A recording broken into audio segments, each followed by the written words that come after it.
Hello, so today we will be discussing this question, which is merge case sorted list.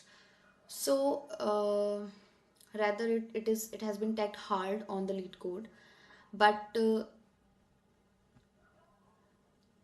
ये hard नहीं कह सकते उतना because merging के सॉर्टेड लिस्ट और जो कि एक फेमस क्वेश्चन होता है लाइक मर्जिंग सॉर्टेड एरेज, तो सेम ही इंट्यूशन होगा बिकॉज यहाँ पर भी हमारे पास एक लिस्ट गिवन है ऑफ सम के सॉर्टेड लिस्ट और वो खुद भी लिंक्ड लिस्ट है एंड अल्टीमेटली हमको एक सॉर्टेड लिंक्ड लिस्ट बनानी है and we have to return that.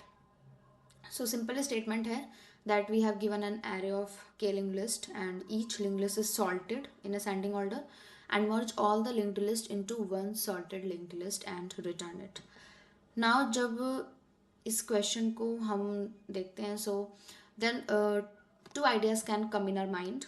तो पहला जो आइडिया है वो तो यही वाला हो जाता है कि हम एक प्रायोरिटी क्यू को यूज़ कर लें सिंपली. तो one idea can be of using the priority queue and second idea is to use the merge sort. So merge sort की डायरेक्ट एप्लीकेशन है, ठीक है. सो merge sort जो कि एरे पे हम सिंपली इम्प्लाई करते हैं which is a divide and conquer approach. So we will be discussing in some other part.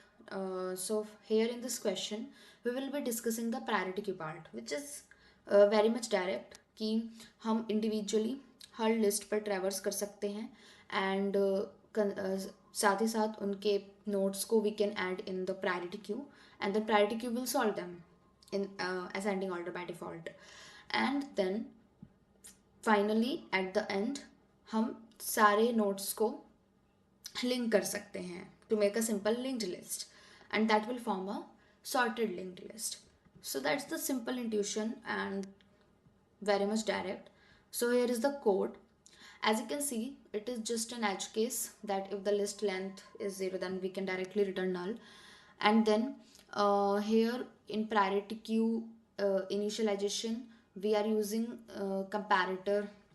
So here in Java we use comparator which is a function of comparing int, and if we have long then we can use comparing long, and we can just use the like kind of a lambda expression it is like in the p which is nothing but the class we are giving here which is nothing but list node, and we have to compare that list node on the basis of its value. So here how we give that. So here in this first loop क्या कर रहे हैं, हर list का जो के लिए temp variable को initialise कर रहे हैं एंड देन उस टेम्प वेरिएबल के साथ आइटरेट करते करते we are subsequently simultaneously adding in the priority queue and then like incrementing updating the temp pointer. Okay, and next comes if priority queue is empty we can return null. Yeah, means there was empty list in the list itself. It means that then we can for the first node which is at the top of the priority queue obviously, so we can initialize it in the head, and then to traverse on the priority queue itself we can initialize temp to head, and then while priority queue is not empty we can link every upcoming node to the next of temp, and the temp will be updated. And at the end when priority queue becomes empty then we can connect the null at the next of the temp, and then we can return the head finally. So this is the simple intuition, direct intuition of using the priority queue. It is like really easy question, and if we are also using like divide and conquer approach of merge sort then it is also very easy, but we can discuss that approach in some other session.